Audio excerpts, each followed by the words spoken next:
Today on Warwick Schiller's Performance Horsemanship, we will work starting a 3-year-old Warmblood Stallion.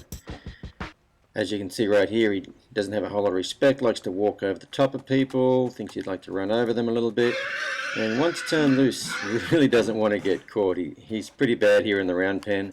He doesn't even look at the person on the ground except when he's trying to run over them.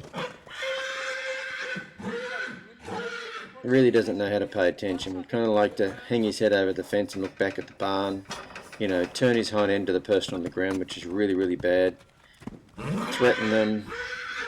So anyway, we're going to get started on him and we'll see how we can go getting him from behaving like you see right here to being a bit better horse. So sit back and enjoy the show.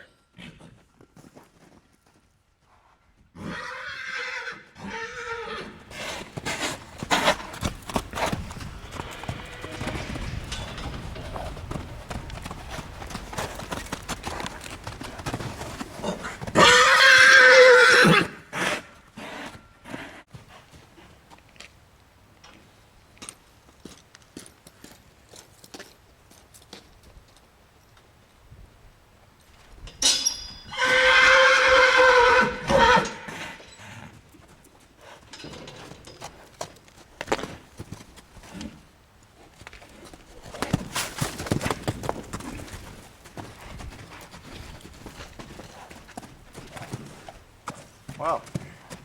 So here we go, day one. With a 3-year-old Warmblood Stallion that doesn't have a lot of respect.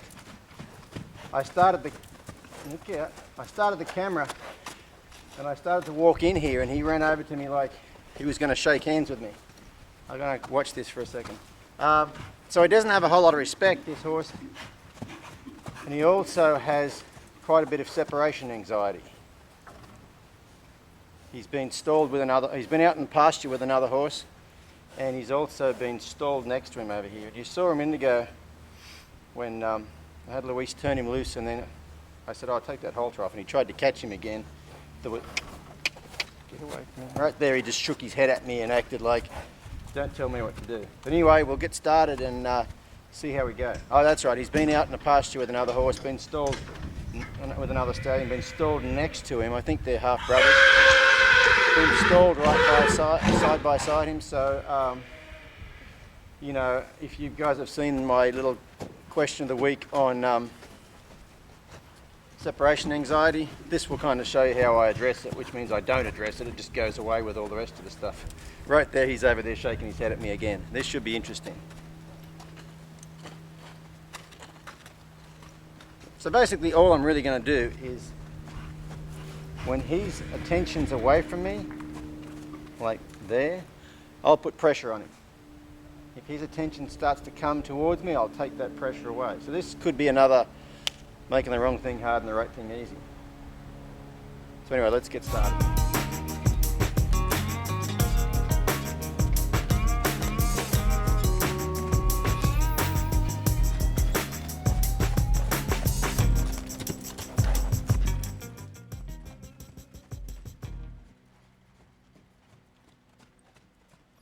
So right here, I'm just putting a little bit of pressure on him, having him run around. Right there, he went to go the other way, so I put a lot of pressure on him.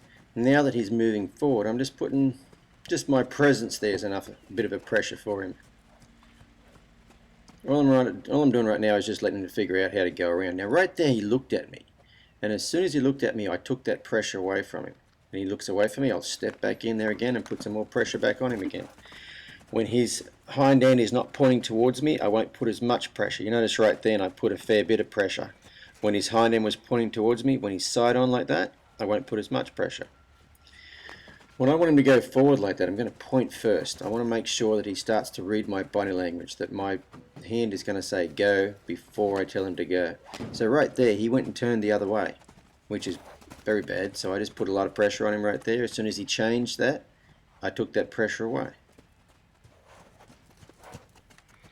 I'm really just trying to get him to figure out that there's times when you get a lot of pressure, there's times when you get a little pressure, and there's times when you get no pressure. If I can do that, then he'll start to look for answers.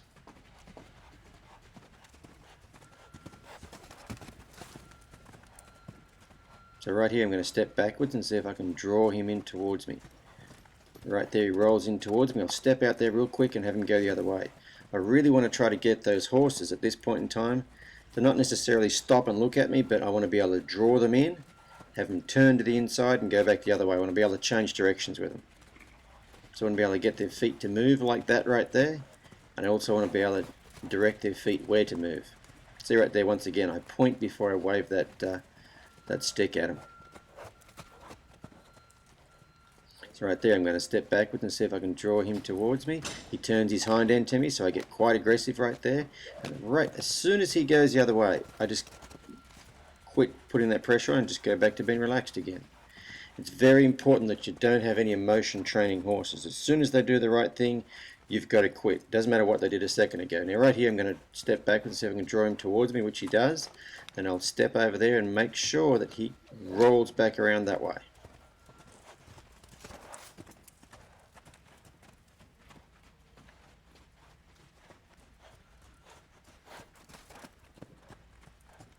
Right here he's going forward well. You might notice his attention's a bit more on me now. He's not looking over the fence near as much. You notice that inside ear is starting to flick back towards me a little bit. He's starting to think, who the hell is this guy? So now I'm going to step backwards and see if I can draw him into me. He came in and I'll step out and have him go the other way.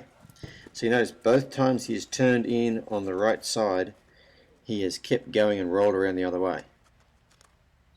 Now right here he's came in and hooked in on the left side. So he was going around to the left, he hooked on me there. That was good. He still hasn't done it from the right yet. So right here I'm just going to wait and see what he does. Right, he's puffing quite a bit right now, so I want to let him rest. Let him catch his air, let him realise that, hey, in the middle of this round pen's a really good place to be. Now right there his attention went off me, so I just walked off to see if he would follow me. He didn't follow me, so he's going to go back to work.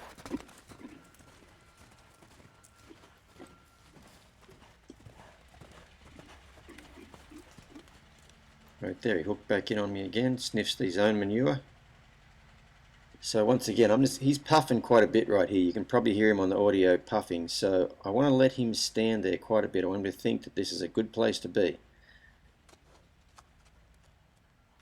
Now right here, he kind of walks up to me, maybe a hair too close. And right here, I'm going to step to the side just so that the camera can see what I'm doing. I want people to see how far he is from me or what's going on right there.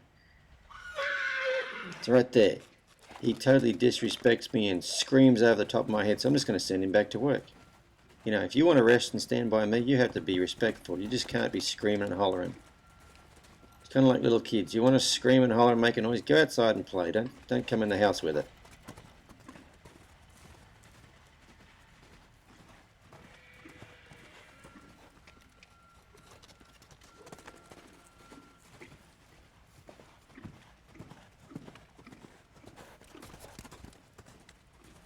Right here I'm going to step backward and see if I can draw him into me again. He came in and then I lost him again. When I lost him again, I'm going to go and put that pressure straight back on him again.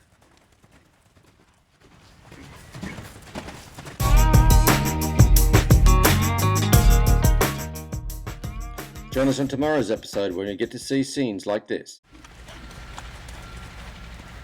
So, that's the first time he's done that, where he's rolled around here and stayed here. Every other time he's done it so far, he's rolled around and went off. And remember, I've changed sides right there and put him back to work. I really want to try to give him every opportunity to rest right now. So, I'm just going to walk over here and we'll see if this horse will turn and point at me, okay? Like that. So when I lead a horse, that's where I want him to lead.